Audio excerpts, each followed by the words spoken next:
Desde el comienzo de la humanidad, ha existido la necesidad de contar, pesar y medir las cosas. Siendo el átomo la unidad fundamental de la materia, los científicos se interesaron por establecer una forma para cuantificar su masa. Esto no fue nada sencillo, pues son partículas extraordinariamente pequeñas, tanto que aún no existe una balanza capaz de medir la masa de uno de ellos. Lo que hicieron fue estudiar las reacciones químicas y decir qué tan pesados eran los átomos en relación con otros. Por acuerdo internacional, se eligió al isótopo de carbono 12, que posee 6 protones y 6 neutrones como referencia para determinar la masa de los otros átomos. Es así que la unidad de masa atómica, conocida como UMA, se define como un doceavo de la masa de un átomo del isótopo de carbono 12. Es decir, al isótopo de carbono 12 se le asignó una masa igual a 12 UMAs, lo que permitió determinar las masas relativas de los átomos de otros elementos. Para algunos elementos, se obtuvieron a partir del promedio de las masas atómicas de sus distintos isótopos. En tu tabla periódica puedes consultarlas. Al trabajar con las masas atómicas, es conveniente redondear su valor para simplificar los cálculos. Si bien las unidades de masa atómica constituyen una escala relativa de las masas de los átomos, generalmente se trabaja con muestras macroscópicas, que contienen millones de ellos. Por esto, el Sistema Internacional de Unidades estableció el mol como la unidad de cantidad de sustancia. La palabra mol proviene de mole, pila o montón, y se utilizó en este contexto para indicar que el número de partículas contenido en dicha unidad es gigantesco. Pues al igual que un par consta siempre de 2 unidades y una docena contiene 12, un mol de cualquier sustancia siempre será igual a 6.022 por 10 a la 23 partículas. El término partícula puede referirse al átomo si hablamos de un elemento o moléculas si se trata de un compuesto. Esta cantidad obtenida experimentalmente se conoce como número de Avogadro, en honor al científico italiano Amedeo Avogadro.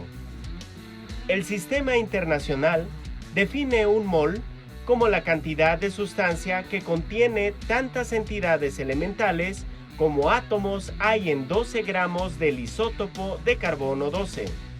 La definición anterior quiere decir que si nosotros pesáramos 12 gramos del isótopo de carbono 12 y pudiéramos contar el número de átomos presentes, encontraríamos que hay 6.022 por 10 a la 23. En general, para todos los elementos, la masa de un mol, denominada masa molar, es igual a su masa atómica expresada en gramos. Por ejemplo, un mol de azufre equivale a 32.07 gramos, y en esta cantidad se encuentran 6.022 por 10 a la 23 átomos de azufre. Esta equivalencia entre el número de Avogadro y la masa molar permite efectuar conversiones entre moles, gramos y átomos. Veamos los siguientes casos. Si tenemos un globo de helio que pesa 25 gramos y queremos saber a cuántos moles equivale esta cantidad y cuántos átomos de helio están presentes, debemos recordar que la masa de un mol de cualquier sustancia equivale a su masa atómica expresada en gramos, por lo que un mol de helio es igual a 4 gramos y al utilizar este factor de conversión encontramos que los 25 gramos equivalen a 6.25 moles. Partiendo del número de moles obtenido, calculamos el número de átomos, empleando el número de Avogadro.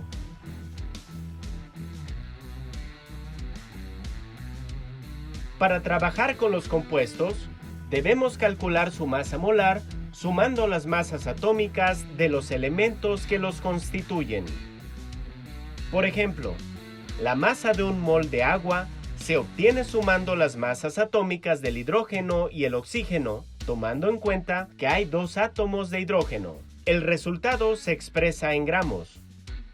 Si tenemos 150 moles de agua y queremos saber a cuántos gramos equivalen y el número de moléculas de agua que hay en dicha cantidad, ¿qué factores de conversión debemos utilizar? Para calcular los gramos, utilizamos la masa molar del agua como factor de conversión. Ahora, a partir del número de Avogadro, calculamos el número de moléculas presentes en los 150 moles de agua. Uno de los aspectos más importantes de la química es su carácter cuantitativo, es decir, sus procesos requieren mediciones exactas. Por lo que el concepto de mol es de gran importancia, ya que permite relacionar el mundo invisible de los átomos y las moléculas con las cantidades de sustancias que podemos ver y pesar. Además, es la base de muchos cálculos estequiométricos que estudiarás en temas posteriores. Por ello, te recomendamos consultar otros ejemplos en tu guía didáctica.